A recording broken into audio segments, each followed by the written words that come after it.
फातिमा शिराज लेकर आए हैं हर्बल वेट मैनेजमेंट सॉल्यूशन। कुदरती जड़ी बूटियों से तैयार करदा स्लिम एज बॉडी राइट और टमी क्योर, जो बगैर सख्त डाइटिंग, बगैर साइड इफेक्ट्स, सिर्फ कुदरती तरीके से वजन कम करें। वेट मैनेजमेंट को अपनाएं और खुद को पुरएतमाद, हल्का और सेहतमंद महसूस करें। अस्सलाम वालेकुम नाजरीन, केबीएन न्यूज़ में आप तमाम का खैर मकदम है। आइए जानते हैं हैदराबाद की कुछ ट्रेंडिंग न्यूज़। हैदराबाद में एक और हैरत फ्रॉड केस सामने आया, जहां एक शख्स ने खुद को गवर्नमेंट ऑफिशियल और क्रिकेट एसोसिएशन का मेंबर जाहिर करके आईपीएल के फ्री पासेस हासिल कर लिए।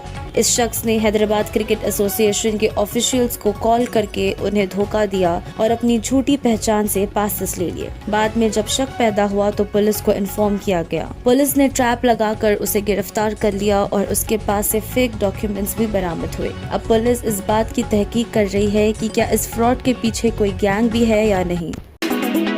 हैदराबाद में पहली बार एक ग्रैंड लाटन फेस्टिवल हैदराबाद ऑर्गेनाइज किया जा रहा है, जहां लोग हजारों की तादाद में आसमान में रोशन लाटन्स रिलीज करेंगे। ये इवेंट स्पेशली फैमिलीज, कपल्स और यंगस्टर्स के लिए डिजाइन किया गया है, जहां लोग एक यादगार शाम एंजॉय कर सकते हैं। ये फेस्टिवल हैदराबाद के एक ओपन ग्राउंड एरिया में ऑर्गेनाइज किया जाएगा। टाइमिंग्स शाम के 6:30 बजे से लेकर रात के 10 बजे तक। इस फेस्टिवल को सिर्फ लाटन तक लिमिटेड किया नहीं गया है। यहाँ पर और भी एक्टिविटीज जैसे live music performances, food stalls, photography zones, live entertainment और स्टेज शोज भी रहेंगे। हैदराबाद के लोग इस इवेंट को लेकर बहुत एक्साइटेड है। सोशल मीडिया पर भी फेस्टिवल का बस तेजी से बढ़ रहा है। लोग इसके एक यूनिक और पीसफुल एक्सपीरियंस कह रहे हैं।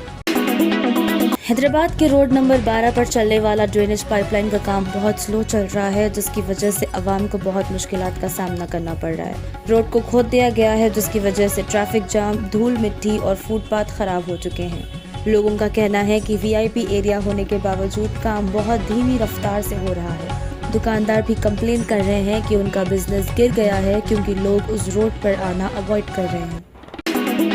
हैदराबाद के इलाके राजेंद्र नगर में एक बहुत ही अफसोसनाक वाकया पेश आया, जहां एक 18 साल का लड़का स्विमिंग पूल में डूबकर अपनी जान से हाथ धो बैठा। उसका नाम मोहम्मद खाजिम पाशा बताया जा रहा है, जो हैदराबाद के आसिफ नगर इलाके में रहता था। ये वाकया 3 मई को हुआ, जब वो अपने दोस्तों के साथ एक प्राइवेट स्विमिंग पूल में तफरी के लिए गया हुआ था। रिपोर्ट के मुताबिक सब लोग नॉर्मल तरीके से स्विमिंग कर रहे थे, लेकिन कुछ देर बाद उस लड़के का पता नहीं चला। दोस्तों ने पहले समझा कि शायद वो पूल के किसी कोने में या चेंजिंग एरिया में होगा, लेकिन जब ज्यादा देर तक वो नजर नहीं आया तो सब लोग परेशान हो गए। बाद में पूल के अंदर ही उसका जिस्म पानी में तैरता हुआ मिला। उसे फौरन हॉस्पिटल ले जाया गया, लेकिन डॉक्टर्स ने उसे डेड बॉडी डिक्लेयर कर दिया। इस वाकये ने इलाके में गम और शौक की लहर फैला दी।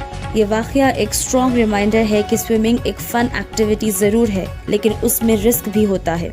लोगों को चाहिए कि हमेशा सेफ और सर्टिफाइड स्विमिंग पूल्स का इंतखाब करें। बिगिनर्स को अकेला स्विमिंग न करने दें और लाइफ गार्ड की मौजूदगी जरूर चेक करें। अगर आपने हमारे चैनल को अभी तक सब्सक्राइब नहीं किया है तो यहाँ पर रेड कलर का सब्सक्राइब बटन दिख रहा है, उसे क्लिक करें और हमारे चैनल को सब्सक्राइब कीजिए और साथ ही साथ बेल आइकन को भी क्लिक कीजिए, जिससे आपको ताज़ा अपडेट मिलती रहे।